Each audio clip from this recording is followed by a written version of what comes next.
Imagine the sensation of your own bones slowly dissolving, your body turning to liquid from the inside out, while your mind remains terrifyingly clear. This isn't horror fiction, this is documented reality. In the next 12 minutes, we'll explore the most painful Victorian-era deaths ever recorded, cases that redefine human suffering. On the surface, the Victorian era seems a time of progress, propriety, and gas-lit elegance.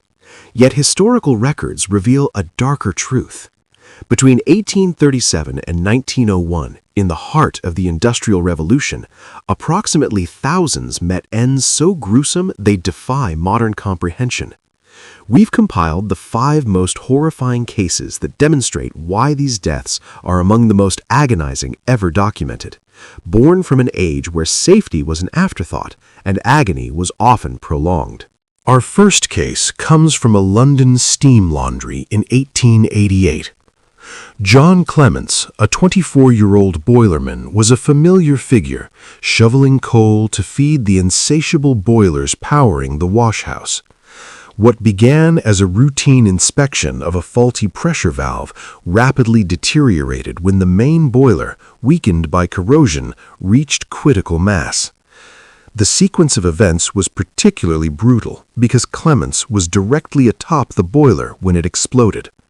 Medically, he would have experienced instantaneous scalding of his entire respiratory tract from superheated steam, followed by his body being violently flung into a vat of near-boiling wash water, cooking him alive for several minutes before loss of consciousness. This case stands out because rescuers described finding his body utterly denuded of skin, like a peeled fruit, and it resulted in one of the first successful corporate manslaughter prosecutions of the era. Then there's the 1898 incident involving Edith Garrett, a 16-year-old working at a match factory in the Midlands. Her job was to dip matchsticks into a white phosphorus compound, a common practice before the dangers were fully acknowledged. The tragedy unfolded over 2 years, beginning with a toothache. What made this exceptionally painful was the necrosis. The phosphorus fumes caused her jawbone to become infected, glow green in the dark, and slowly rot away while she was still alive, a condition literally called Phossy jaw.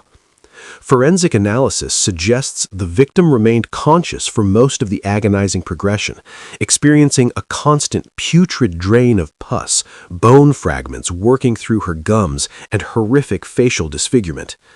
This case prompted renewed pressure for the 1908 Act banning white phosphorus and revealed the industrial era's willingness to sacrifice workers in the name of cheap production. Perhaps the most psychologically distressing case occurred in an Edinburgh teaching hospital, 1874.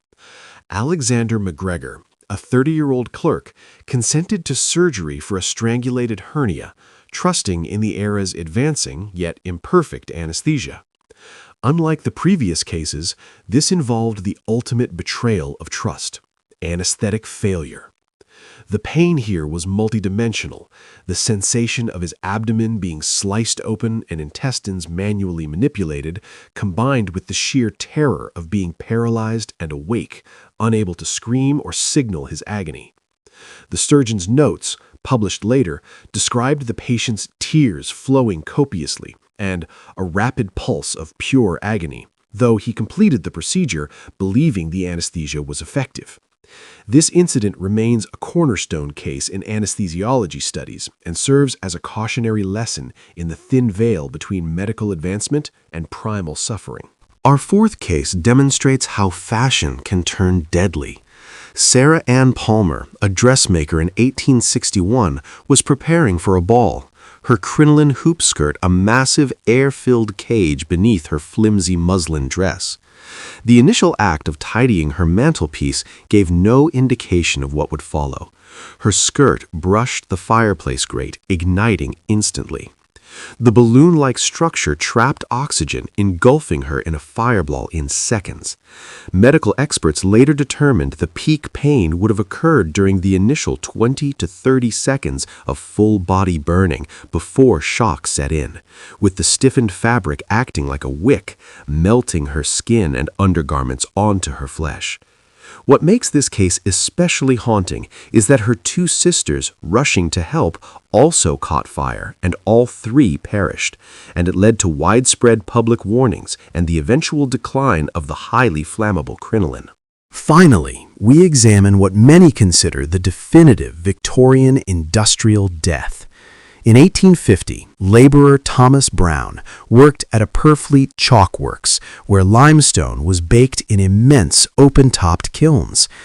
This incident differed from others because of the prolonged chemical nature of the agony. The suffering extended beyond physical pain to include the certain knowledge of his fate as he fell into the pit of quicklime. Over several minutes, the highly alkaline substance would have reacted exothermically with the moisture on his skin and in his lungs, causing severe chemical burns, dissolving soft tissue, and literally cooking him from the outside in and the inside out simultaneously. Today, this case is studied for its extreme forensic pathology and represents the era's brutal calculus, where a worker's life was cheaper than shutting down a production kiln. Collectively, these cases reveal why Victorian industrial and domestic deaths rank among the most excruciating.